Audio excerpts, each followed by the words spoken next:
हाँ जी, ले लिए शिक्षा मंत्री का इस्तीफा। अब बात करते हैं आरपीएफ 2026 की न्यू वैकेंसी के बारे में, क्योंकि आपके प्रधान जी तो निकल लिए। अब कौन संभालेगा गांव की जिम्मेदारी? तो गांव को छोड़िए, अपने आप पर फोकस करिए और बात करने वाले आरपीएफ 2026 की न्यू वैकेंसी के बारे में। रेलवे प्रोटेक्शन फोर्स बोलते हैं, रेलवे के जो सुरक्षा बल होते हैं वो आरपीएफ के अंतर्गत आते हैं। इसके अंतर्गत आपको रेलवे में जो कांस्टेबल होते हैं वो आते हैं, रेलवे के जो सब इंस्पेक्टर इनके एसआई होते हैं वो आते हैं। तो कंप्लीट बात करने वाले आरपीएफ 2026 की न्यू वैकेंसी के बारे में, क्या सिलेक्शन प्रोसेस होता है, क्या एग्जाम पैटर्न होता है और अब क्या चेंजेस आपके आए हैं, क्यों चेंजेस आए, सब कुछ बात करेंगे। क्या वैकेंसी होने वाली, कितनी कट ऑफ जाती है, एज लिमिट क्या होती है, हाइट क्या होती है, चेस्ट क्या होता है, रनिंग क्या होती है, इसके अलावा नोटिफिकेशन आपको कब तक देखने को मिल जाएगा, क्या क्वालिफिकेशन रहने वाली है और कितने परसेंटेज क्वालिफिकेशन के नंबर, आपको इतने नंबर चाहिए ताकि आप क्वालिफाई कर जाएं। इसके साथ साथ एनसीसी का सर्टिफिकेट आपके पास है तो उसका कोई लाभ मिलेगा या नहीं मिलेगा, तो कंप्लीट जानकारी। और इसके साथ साथ नोटिफिकेशन कब आएगा, एग्जाम कब होगा, कंप्लीट जानकारी इस वीडियो के माध्यम से बात करने वाले हैं आरपीएफ 2026 की न्यू वैकेंसी के बारे में। और दोस्तों, वीडियो में आगे बढ़ने से पहले मैं आपको एक और इंपॉर्टेंट इंफॉर्मेशन दे देता हूं। अगर आप लोग किसी भी गवर्नमेंट एग्जाम की तैयारी कर रहे हैं, चाहे आप रेलवे एग्जाम की तैयारी कर रहे हैं, एसएससी एग्जाम की, बैंकिंग एग्जाम की, पुलिस एग्जाम की, किसी भी एग्जाम की आप लोग तैयारी कर रहे हैं, तो सबसे इंपॉर्टेंट होता है आपके लिए सिलेबस को कंप्लीट करना और सिलेबस के अकॉर्डिंग आपका प्रीवियस ईयर पेपर को सॉल्व करना, मॉक टेस्ट को सॉल्व करना, टेस्ट सीरीज को सॉल्व करना। क्योंकि भाई उसी से आपको अपनी औकात समझ में आएगी, भैया हम कितने पानी में हैं और कितना हमने पढ़ रखा है, जो हमने पढ़ा है क्या वही पेपर में आता है और अगर आता तो हमें बनता है या फिर नहीं। तो उसके लिए आपको क्या करना होता है, आपको मॉक टेस्ट लगाने होते हैं, आपको प्रीवियस ईयर क्वेश्चन सॉल्व करने होते हैं, आपको टेस्ट सीरीज ज्वाइन करनी होती है। तो mock test, previous year paper और टेस्ट सीरीज के लिए सबसे वन ऑफ द बेस्ट जो प्लेटफॉर्म होता है वो आपका टेक्स्ट बुक होता है। टेक्स्ट बुक पर इस महीने की सबसे लोएस्ट प्राइस की आपकी सेल आ चुकी है, आप सभी देख सकते हैं। बहुत ही लोएस्ट प्राइस पे आपको यहां पर 1 ईयर का पास मिल जाएगा। सिर्फ 2-3 दिन के लिए ऑफर रहने वाला, 31 तारीख की ऑफर एंड हो जाएगा। तो जाके आप 1 ईयर का पास परचेस कर सकते हैं। जिस भी दोस्त के पास पास नहीं है तो परचेस करिए और मेरा कूपन कोड आपको यूज करना है शक्ति नाम से, उससे आपको ही फायदा है, आपको 12% का इंस्टेंट डिस्काउंट मिलेगा हमारी तरफ से। तो जाइए परचेस करिए, लिंक डिस्क्रिप्शन उसमें मैंने डाल दी, उसको चेकआउट करिए। आइए बात करते हैं आरपीएफ 2026 की न्यू वैकेंसी के बारे में। तो भाई बात करने वाले कितनी वैकेंसी आपकी आ सकती है। तो मेरा अभी कोई ऑफिशियल अपडेट नहीं है, लेकिन जो अंदर से खबर निकल के सामने आ रही है वो ऐसा कि भाई एक अच्छी खासी वैकेंसी आपको देखने को मिलेगी, क्योंकि एसएससी जीडी के थ्रू अब आपका एग्जाम होने वाला है, एसएससी के थ्रू आपका एग्जाम होने वाला है। और आप सभी जानते हैं अभी हाल ही में आपकी एक रिपोर्ट आई है कि एसएससी जीडी की जो आपकी वैकेंसी है उसमें 50% वेटेज आपका अग्निवीर का रहने वाला है, 50% सीटें अग्निवीर के लिए आरक्षित रहने वाली हैं। अब सोचिए आधी सीटें आपकी आरक्षित होने वाली हैं, आपके किसके लिए, अग्निवीर के लिए। तो अच्छी खासी वैकेंसी आपको यहां पर देखने को मिलेगी। इसके साथ साथ नई नई बटालियन आपको बन रही हैं, इसलिए अच्छी खासी वैकेंसी आपको यहां पर देखने को मिलेगी एसएससी जीडी की, और उसी के थ्रू आपको आरपीएफ की आनी है। तो आरपीएफ की बात करें कांस्टेबल की, तो लगभग आपका 7200 के समथिंग आपको कांस्टेबल की वैकेंसी देखने को मिलेगी और एसआई की भी साथ में आएगी, और वो आपकी लगभग आपकी 500 के समथिंग आपको एसआई की वैकेंसी आपको देखने को मिलेगी। अब जो कांस्टेबल की वैकेंसी 7200 है ये आपकी एसएससी जीडी के थ्रू होगी, और जो आपकी एसआई की वैकेंसी है 500 के समथिंग ये आपकी एसएससी सीपीओ के थ्रू होगी। क्लियर है। आइए बात करते हैं कि आपका सिलेक्शन प्रोसेस क्या होता है। पहले अलग होता था, अब आपका चेंज हो चुका है। अब क्या होता है, पहले आपका सीबीटी टेस्ट होगा, यानी कि पहले आपको पेपर देना पड़ेगा, आपका टेस्ट होगा, आपकी लिखित परीक्षा होगी, सीबीटी होगी, यानी कि ऑनलाइन मोड पे होगी। उसके बाद उसको आप पास करते तो आपका फिजिकल होगा, ठीक है, फिजिकल एफिशिएंसी टेस्ट आपका होगा, उसको आप लोग पास करते, क्या फिजिकल रहने वाला है बात करेंगे। और इसको अगर आप लोग पास कर लेते तो आपका डीबी होगा, मेडिकल होगा और आपका फाइनल सिलेक्शन हो जाएगा। और मेरे भाई भौकाल वाली नौकरी है। अभी आप सभी ने एक न्यूज देखी होगी कुछ दिन पहले, लगभग 10 से 15 दिन पहले की न्यूज है। एक किसी स्टेशन की बात है, आगरा स्टेशन की बात है शायद, वहां पर एक स्टेशन मास्टर था या टीटी था, कोई भी था, उसको घसीट के, उतना बड़ा अधिकारी उसको घसीट के ले जा रहे थे, आरपीएफ कांस्टेबल के जवान, आरपीएफ एसआई के जवान उसको घसीट के ले जा रहे थे। उसकी कोई गलती रही होगी, वो जांच का विषय है, उसको घसीट के ले जा रहे थे। यानी इनकी पावर अच्छी खासी है आपकी रेलवे के अंतर्गत। तो ये आपका सिलेक्शन प्रोसेस होने वाला। एग्जाम पैटर्न की बात करें तो पहले आपका रेलवे करवाता था पेपर, अब आपका एसएससी जीडी के थ्रू आपका होगा, एसएससी करवाएगी। तो एग्जाम पैटर्न पूरा आपका चेंज हो चुका है। थोड़ा मेहनत आपको एक्स्ट्रा करनी होगी, अलग अलग सब्जेक्ट आपके यहाँ पर इंक्लूड किए गए हैं। तो पहले आपकी मैथ्स आती थी 35 नंबर की, 35 क्वेश्चन मैथमेटिक्स के आते थे, और यहां पर मैथ जो आपकी आएगी ना वो आपकी 10th लेवल की आएगी। बहुत एडवांस पढ़ने की आवश्यकता नहीं है। एडवांस मैथ की एक भी क्वेश्चन आपको नहीं आएगा, पूरी अर्थमेटिक आपको यहां पर देखने को मिलेगी। पहले 35 क्वेश्चन आते थे, अब आपके 20 क्वेश्चन ही आएंगे। पहले एक क्वेश्चन 1 नंबर का होता था, अब एक क्वेश्चन 2 नंबर का होगा। 20 नंबर की मैथ आपकी 40 नंबर, 20 क्वेश्चन आपके 40 नंबर के आपके होंगे। रीजनिंग के पहले 35 क्वेश्चन आते थे, अब 20 क्वेश्चन आएंगे। जीएस के पहले 50 क्वेश्चन आते थे, बहुत अच्छा खासा वेटेज था, यहां पर जीएस भी होती थी, करंट भी होती थी, और करंट का दबदबा रहता था मेरे भाई। और अब आपके 20 क्वेश्चन आपके इसमें आपके जीएस भी होगी, सारे सब्जेक्ट जीएस के होंगे, और करंट अफेयर्स भी इसमें आपकी इंक्लूड है।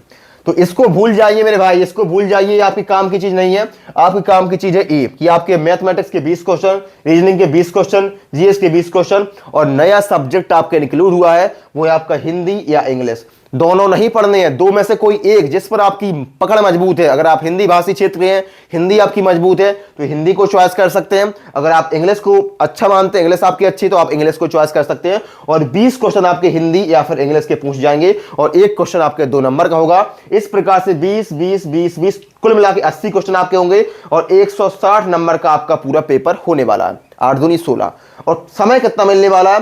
पहले आपका 120 क्वेश्चन होते थे, 90 मिनट का समय मिलता था, अब आपके 80 क्वेश्चन है और 60 मिनट का समय, कि 1 घंटे का गेम है भाई पूरा। 1 घंटे में आप इस पार या फिर उस पार। वनडे एग्जाम है, एक पेपर होने वाला है, 1 घंटे में होने वाला है। 1 घंटे में आपकी किस्मत या तो उस साइड होगी या फिर इस साइड होगी, ये आपको डिसाइड करना है। और 1 घंटा किस प्रकार से बीतता है उसके लिए आपको रातों मेहनत करनी होगी उस 1 घंटे के लिए। तो 60 मिनट का समय मिलने वाला है। और नेगेटिव मार्किंग पहले 1/3 की होती थी, अब आपकी 1/4 की होगी, यानी कि ए आपके 4 क्वेश्चन गलत होने पर एक सही क्वेश्चन आपका काटा जाएगा। 1/4 की नेगेटिव मार्किंग हुई। तो ये आपका सिलेक्ट एग्जाम पैटर्न होने वाला। आई होप आप सभी लोग समझ गए होंगे। अब हम लोग बात करते हैं आपके एज लिमिट की। ठीक है, एज लिमिट की बात करें तो एज लिमिट भाई 18 से 25 पहले भी होता था, और काफी इस पर विवाद हुआ भाई। 18 से 23 कर दिया गया था, यानी कि एसएससी जीडी में आपका 18 से 23 साल होता है कांस्टेबल के लिए। तो इसमें भी लग रहा था कि भाई इसका भी 18 से 23 कर देंगे। अब जब 23 कर देंगे तो काफी लोग इसके लिए बाहर हो जाएंगे, डिस्क्वालीफाई हो जाएंगे, क्योंकि अब आपका एज में छूट मिलने वाली नहीं है। आपकी एक बार वैकेंसी आ चुकी है, एक बार आपकी कोरोना की वजह से छूट मिल चुकी है, तो अब आपकी 23 से आपकी बढ़ेगी नहीं। लेकिन फाइनली आपकी 23 नहीं होगी। आपकी जो एज लिमिट होने वाली है वो आरपीएफ की जिस प्रकार से पहले होती थी उसी प्रकार से 18 से 25 साल ही आपको देखने को मिलने वाली है। तो ये आपके लिए सहूलियत है। एग्जाम पैटर्न आपका चेंज हुआ है, फिजिकल आपका चेंज हुआ है, लेकिन एज लिमिट आपकी पहले जैसी ही रहने वाली है। और हाइट भी बहुत बड़ा मुद्दा बना हुआ था। हाइट से बहुत लोग परेशान थे, क्योंकि पहले आपकी 165 सेंटीमीटर थी जनरल कैटेगरी के लिए, और 160 सेंटीमीटर थी एससी एसटी लोगों के लिए। ठीक है, मेल के लिए। फीमेल के लिए 157 सेंटीमीटर थी, और 152 सेंटीमीटर थी एससी एसटी फीमेल के लिए। उसके बाद भाई एसएससी जीडी अगर आपकी करवाने वाली थी तो आपकी 172 सेंटीमीटर आपकी हाइट कर दी गई थी। न्यूज़ें भी आ रही थी, बहुत बड़ी अपडेट भी आ रही थी कि 172 सेंटीमीटर, और काफी लोग परेशान थे कि भाई 172 सेंटीमीटर। सोचिए 165 से 172, तो बहुत बड़ी संख्या में लोग यहां पर बाहर होने वाले थे। लेकिन फाइनली इसको भी आपका इग्नोर करिए, ऐसा कुछ नहीं होने वाला है। आपकी जो हाइट होने वाली है वो पिछले पैटर्न के अकॉर्डिंग, यानी कि जो रेलवे करवाता था उसी के अकॉर्डिंग आपकी हाइट रहने वाली है, यानी कि 165 सेंटीमीटर ही आपकी हाइट होगी। अगर आप जनरल हैं, ईडब्ल्यूएस हैं, ओबीसी हैं, तो 165 सेंटीमीटर आपकी हाइट होगी मेल के लिए, और 160 सेंटीमीटर हाइट होगी आपका एससी एसटी मेल के लिए। और फीमेल की बात करें तो 157 centimetre general, OBC, EWS female के लिए 157 सेंटीमीटर, और 152 सेंटीमीटर एससी एसटी फीमेल के लिए। तो इसमें आपको कोई चेंजेस आपको देखने को नहीं मिलने वाला है। और ऑफिशियल नोटिफिकेशन जब आप आएगा ना तो उसमें भी आपको सेम यही चीज देखने को मिलेगा, इसमें कोई परिवर्तन आपको देखने को नहीं मिलेगा।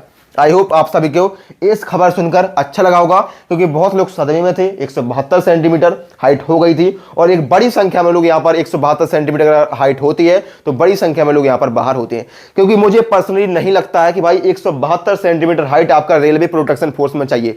इतना ज्यादा इनका इस प्रकार का काम नहीं होता कि भाई इतनी लंबी हाइट चाहिए। यूपी पुलिस की बात करें या दिल्ली पुलिस की बात करें, एसएससी जेडी की बात करें, आपके सीआरपीएफ की बात करें, उनमें इतना हाइट आपकी चलती है। बट आरपीएफ में आपका 165 सफिशिएंट है, पहले से चलती आ रही है, अभी भी आपकी 165 सेंटीमीटर ही आपकी होगी। अब बात करते हैं चेस्ट की। भैया चेस्ट भी आपका यहां पर लगने वाला है ओनली मेल के लिए, फीमेल के लिए कोई चेस्ट नहीं होता है।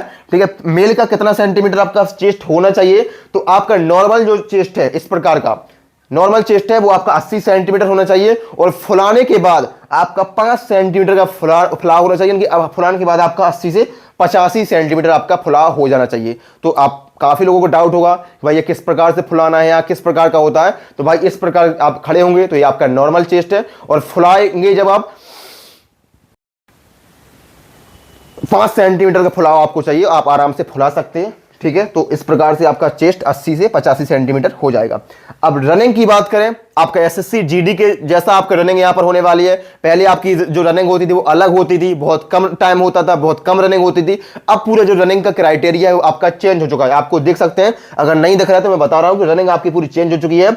5 किलोमीटर की रनिंग होने वाली है मेल कैंडिडेट के लिए, चाहे आप एससी हैं, चाहे एसटी है, चाहे ओबीसी है, चाहे ईडब्ल्यूएस है, या फिर आप जनरल है, सभी के लिए 5 किलोमीटर की रनिंग होने वाली है। और टाइम मिलने वाला है 24 मिनट का, यानी कि 24 मिनट में 5 किलोमीटर की रनिंग होगी। और जो फीमेल के लिए होगी वो 1600 मीटर आपको भागना पड़ेगा, दौड़ना पड़ेगा 8.5 मिनट में। तो ये रनिंग होने वाली है।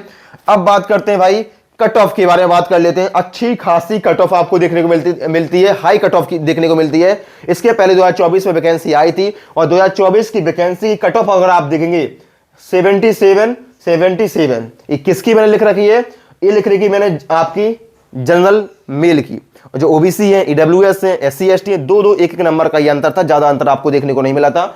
ये आपकी फीमेल की देखिए, अगर आप सोचो कि मेल फीमेल की बहुत अंतर रहेगा तो कुछ भी अंतर आपको नहीं है। यहां पर 77 है, यहां पर भी 77 है, बस थोड़ा बहुत पॉइंट में आपको अंतर देखने को मिल रहा है। ये आपकी जनरल की मेल की है, ये आपकी जनरल की फीमेल की है।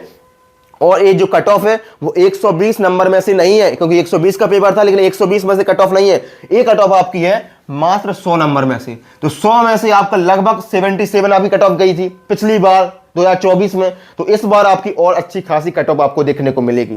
तो तैयारी आपको अच्छे लेवल ही करनी होगी, आपको अच्छे सिलेबस कंप्लीट करना होगा, मॉक टेस्ट आपको लगाने होंगे, प्रीवियस ईयर आपको सॉल्व करने होंगे। एसएससी जीडी के भी आपको प्रीवियस ईयर सॉल्व करने हैं इस बार, क्योंकि एसएससी ही आपका एग्जाम करवाने वाली है, तो उसके ज्यादा आपको प्रीवियस ईयर आप सॉल्व करिएगा। तो ये कट ऑफ रहने वाली है इस बार भी लगभग इसी के आसपास या इसके थोड़ा ऊपर भी आपको देखने को मिलेगी कट ऑफ। अब आपकी 160 नंबर से आपकी कट ऑफ लगेगी, पिछली बार 100 नंबर से कट ऑफ आपकी लगी थी। और एसएससी जीडी कट ऑफ आपकी अलग से आएगी, और आरपीएफ की कट ऑफ आपकी अलग से आएगी। अब बात करते हैं भैया कि आपका क्या क्वालिफिकेशन होने वाली है, वो आपने यहां पर देख सकते हैं कि एसएससी जीडी की जो क्वालिफिकेशन होती है वो 10th पास होती है। तो जो आपकी आरपीएफ कांस्टेबल की जो आपकी क्वालिफिकेशन होगी वो 10th पास होगी, और जो आपके आपके आरपीएफ एसआई की जो क्वालिफिकेशन होगी वो आपकी ग्रेजुएट होगी। ठीक है, तो भाई रेलवे में बहुत कम ऐसी वैकेंसी आते हैं, चाहे एनटीपीसी की बात कर लें, आप टेक्नीशियन की बात कर लें, एएलपी की बात कर लें, जेई की बात कर लें, एनटीपीसी अंडर ग्रेजुएट की बात कर लें, तो सभी में आपके या तो 10th या तो आपका 12th पास या फिर आपकी ग्रेजुएशन पास। सिर्फ आपकी रेलवे ग्रुप डी की वैकेंसी ऐसी है जिसमें आपका 10th पास लिया जाता है। उसके बाद आपकी आरपीएफ की वैकेंसी है जिसमें आपका सिर्फ 10th पास लिया जाता है। तो अच्छी खासी वैकेंसी होने वाली, कांस्टेबल की पावरफुल जॉब है, 10th पास इसमें क्वालिफिकेशन है, और सैलरी भी अच्छी खासी आपकी है। और अगर आपको आरपीएफ एसआई का आवेदन करना है तो आपकी ग्रेजुएशन पास आपको होना चाहिए। कितने भी परसेंटेज नंबर है डज नॉट मैटर, किसी भी सब्जेक्ट से आपने 12th इंटर कर रखा है डज नॉट मैटर, सिर्फ आपके पास इनका मार्कशीट, इनका सर्टिफिकेट होना चाहिए और आप लोग इसका आवेदन कर सकते हैं। अब बात करते हैं भाई कितने परसेंटेज कम से कम अपने नंबर होने चाहिए। अगर इतने परसेंटेज आपके नंबर हैं तो ही आपकी कॉपी चेक होगी, तो ही आपका रिजल्ट डिक्लेयर किया जाएगा। अगर इतने परसेंटेज आप नंबर लेकर ही नहीं आ पाए फिर आपकी कॉपी ही चेक नहीं होगी। आपकी ओएमआर जो आपका आप वहां पर सबमिट करेंगे, जो आप पेपर जो आप देंगे वो आपके चेक ही नहीं होगी। अगर आप इतने से कम नंबर लेके आए तो जो मिनिमम क्वालिफिकेशन नंबर है वो आपके इतने होने चाहिए। तो अगर आप जनरल कैटेगरी के हैं तो 30% नंबर तो आपके कम से कम होने चाहिए।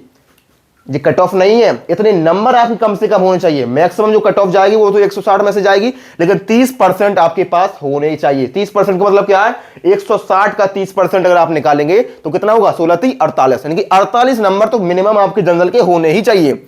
इसी प्रकार से ओबीसी ईडब्ल्यूएस की बात करें तो 25%, एससी एसटी की बात करें तो 20% मिनिमम होने चाहिए। अब बात कर लेते हैं भाई एनसीसी का कोई फायदा मिलेगा या फिर नहीं मिलेगा। एनसीसी का फायदा आपको जरूर मिलेगा।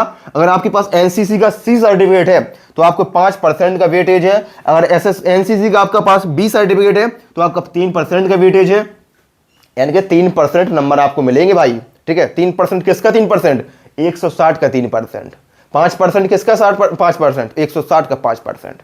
ठीक है, 160 का 5% आप निकालेंगे तो कितना आएगा, 10% आपका 16 हो जाएगा, 5% आपका 8 हो जाएगा, यानी कि 8 नंबर का वेटेज है भाई। 8 नंबर का मतलब है 4 क्वेश्चन, 4 क्वेश्चन का फायदा अगर आपको है, अगर आपके पास सी सर्टिफिकेट है तो एनसीसी का, ठीक है। और ये आपके पास कंप्लीट होना चाहिए, जब आप आवेदन करेंगे तो कंप्लीट होना चाहिए। और ए सर्टिफिकेट है तो 2% का आपको लाभ मिलेगा। अब सबसे इंपॉर्टेंट बात करने वाले हैं कि कब तक इसका नोटिफिकेशन आपको देखने को मिल जाएगा।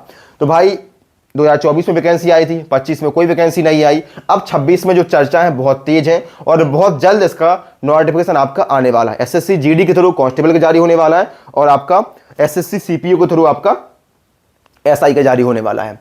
तो जो नोटिफिकेशन है वो आपका जुलाई खत्म हो चुका है, अगस्त में भी हो सकता है, लेकिन अगस्त ना मानिए तो सितंबर के लास्ट में लगभग आपका 30 सितंबर 2026 जी आपकी एंड टाइम है। मैं टाइम लाइन में आपको दे रहा हूं कि इस टाइम तक आपका आरपीएफ का 2026 का नोटिफिकेशन आपको देखने को मिल जाएगा और एक साथ आपको कांस्टेबल का भी आएगा और एसआई का भी आएगा, ठीक है। 30 सितंबर 2026 तक आपको नोटिफिकेशन देखने को मिल जाएगा। और एग्जाम डेट की बात करें तो फरवरी 2027 में आपका पेपर करवा लिया जाएगा। ज्यादा समय नहीं मिलेगा।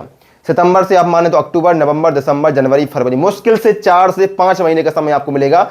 तो अगर आप लोग आरपीएफ को टारगेट कर रहे हैं, आरपीएफ आपकी ड्रीम जॉब है, तो आपको अभी से थोड़ा थोड़ा पढ़ना स्टार्ट कर देना चाहिए, क्योंकि अचानक से फिर नोटिफिकेशन आ जाएगा, फिर तैयारी नहीं हो पाती, ठीक है। तो नोटिफिकेशन आपका 30 सितंबर 2026 तक, एग्जाम आपका फरवरी 2027 तक। तो कंप्लीट जानकारी हम लोग बात की आरपीएफ 2026 की न्यू वैकेंसी के बारे में। अब आप लोगों को कोई और डाउट है आरपीएफ की वैकेंसी के बारे में, कुछ भी डाउट है आपका, तो आप कमेंट बॉक्स के माध्यम से कमेंट टाइप कर सकते हैं, मैं आपका जवाब दे दूंगा। और अगर आप लोग चैनल पर नए आए हैं तो चैनल को सब्सक्राइब कर लो मेरे भाई। चैनल सब्सक्राइब करने का कोई पैसा, कोई रुपया, कोई धन दौलत कुछ भी नहीं लगता है, एक सब्सक्राइब आपको करना है और लाइक का बटन भी आपको दिख रहा होगा, लाइक कर देना। और जब आप वीडियो देखते हैं तो उसके साइड में आपको हाइप का एक लोगो दिखता है, हाइप, वीडियो को हाइप करने का, उसको भी आप हाइप कर सकते हैं। उससे थोड़ा जो रीच है वो ऊपर तक चली जाती है और 2-4 मेरे भाई जो जरूरतमंद लोग हैं उन तक भी वीडियो पहुंच जाता है। तो आपको 3-4 काम करने हैं, वीडियो को लाइक करना है, चैनल को सब्सक्राइब करना है और आप वीडियो को हाइप करना है, बस इतना काम कर दीजिए। बाकी कोई अगर डाउट तो कमेंट बॉक्स में कमेंट कर सकते हैं। टेलीग्राम चैनल की लिंक आपको नीचे डिस्क्रिप्शन में मिल जाएगी, उस पर आप ज्वाइन कर सकते हैं। वहां पर सारे एग्जाम के previous year paper, mock test, इसके अलावा आपका किताबें, पीडीएफ, नोट, सब कुछ आपको फ्री ऑफ कॉस्ट मिलता रहता है, अपडेट भी आपको मिलती रहती है, तो उसको ज्वाइन कर सकते हैं, ठीक है। हम लोग मिलते हैं नेक्स्ट वीडियो में किसी नई अपडेट के साथ। तब तक आपका बहुत बहुत धन्यवाद। Thank you so much.